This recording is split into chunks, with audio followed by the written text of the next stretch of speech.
Masculinity is the root of all modern problems. Every war, act of violence, or systemic injustice can be traced back to male aggression.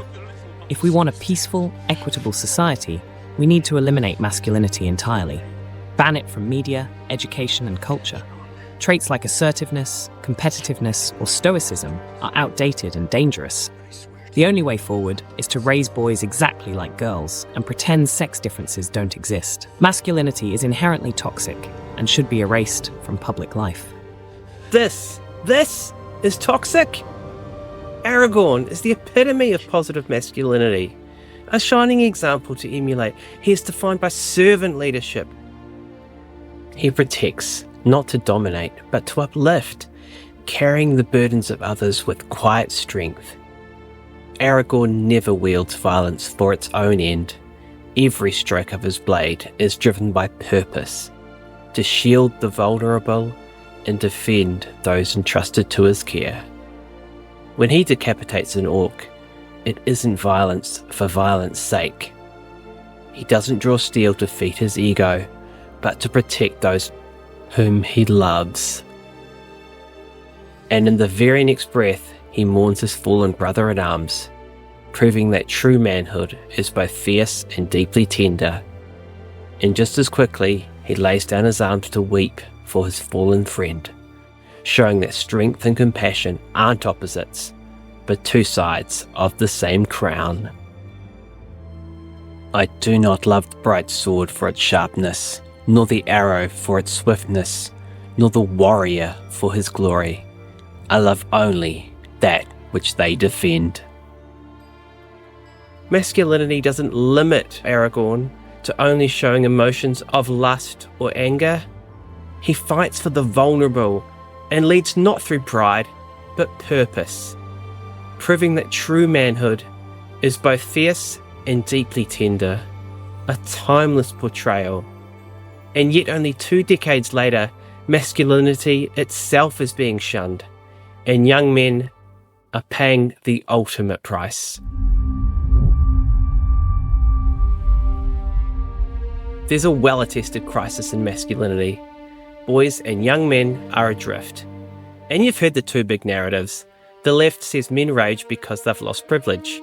The alt-right claims society's too feminine for real men to thrive. Young men are frustrated because they feel like failures. Unrealistic expectations are coming at them from all directions, and they just can't keep up. Men are increasingly angry and disengaged from society, not merely because they don't know what manhood means in the absence of privilege, or because a leftist elite is propagating behavioural norms that suppress their masculine nature. I'd argue the deeper wound comes from how we talk about masculinity itself, by lumping honour, courage, and responsibility in with aggression and entitlement. Calling it all toxic, we teach boys that even their best traits are a problem. That message makes them feel othered, like outsiders in their own skin, with nowhere to belong. The message young men must hear is that masculinity isn't toxic. The absence of it is. Because it's not strength that harms, but weakness masquerading as power. Strong men protect. Weak men control.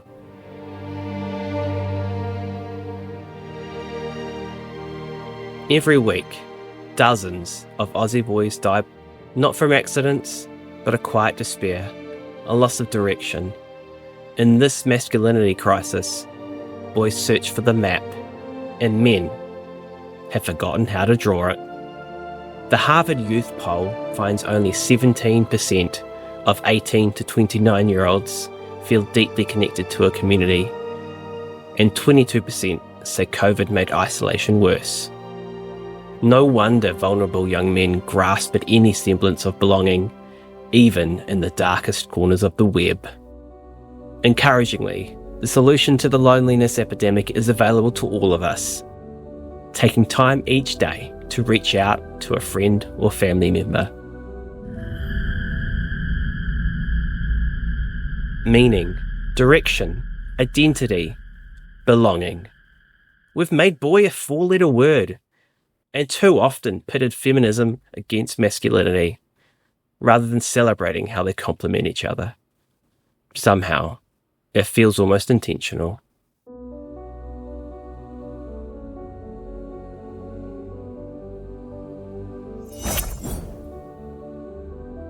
Hi, I'm Dr. Matt, paediatrician, dad, husband, and champion of positive masculinity.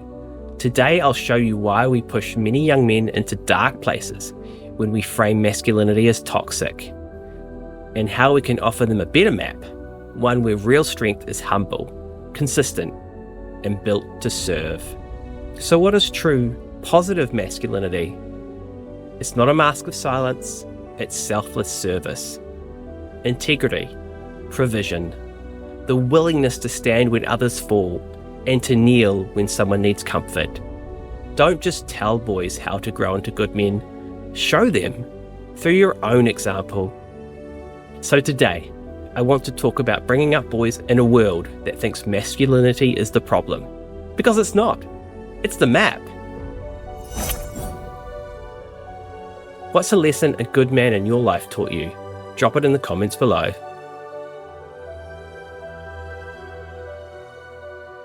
The culture wars between feminism and masculinity have spilled onto our screens, and far too often the writer's shortcut to a strong woman is a weak, cartoonish man. Instead of transferring positive traits like protection and self-sacrifice, they skip straight to domineering, arrogant man-haters who win at everything, with zero cost to pay for their power. When every male cop in Birds of Prey is a bumbling joke, we're taught that maleness equals incompetence, or worse, cruelty. No wonder young men sit confused. They see their best qualities mocked, their worst traits celebrated, and it's reflected at the box office, with stories that no one can connect. If you want to make powerful female heroes, give them a real arc. Let them fail, struggle, earn their wins through hard work and resilience.